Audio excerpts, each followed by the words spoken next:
Memperingati Hari Bakti Imigrasi Kementerian Hukum dan Hak Asasi Manusia Republik Indonesia ke-73 tahun yang digelar di Kantor Imigrasi Kelas 1 TPI Makassar, pihaknya akan mengedepankan era digitalisasi dalam pelayanan pengurusan paspor bagi masyarakat.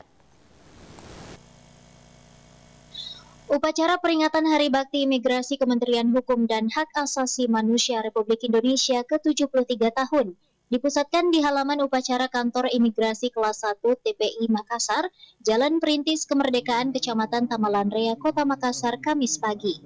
Upacara pun berlangsung khidmat yang diawali dengan pemutaran video sejarah keimigrasian di Indonesia, serta dipimpin langsung oleh Inspektur Upacara, Kepala Kantor Wilayah Kemenkumham Sulawesi Selatan, Liberty Sitinja.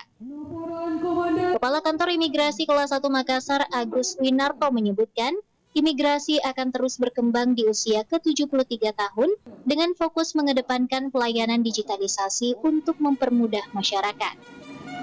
Kehadiran M-Paspor pun sebagai portal digital bagi pelayanan keimigrasian di mana masyarakat tidak harus datang lebih pagi untuk mengantri, di mana sudah bisa memilih jam waktu berkunjung.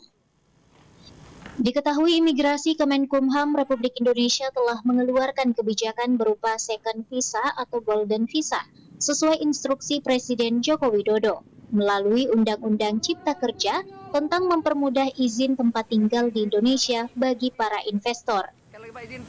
Imigrasi ke depan, imigrasi yang maju ya, dengan era digitalisasi kita bisa lebih baik tentunya dengan dalam era digitalisasi ini ya, untuk peningkatan pelayanan kepada masyarakat, semua dengan menggunakan teknologi digitalisasi.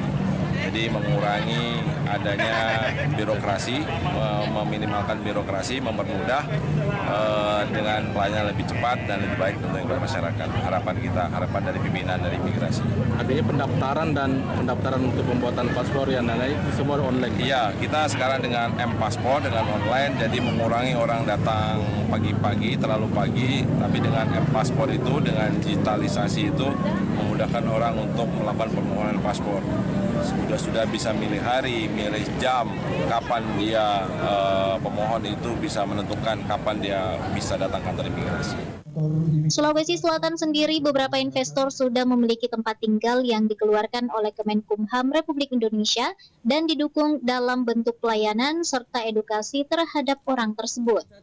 Rusma Wandirara, Celebes TV. Terima kasih.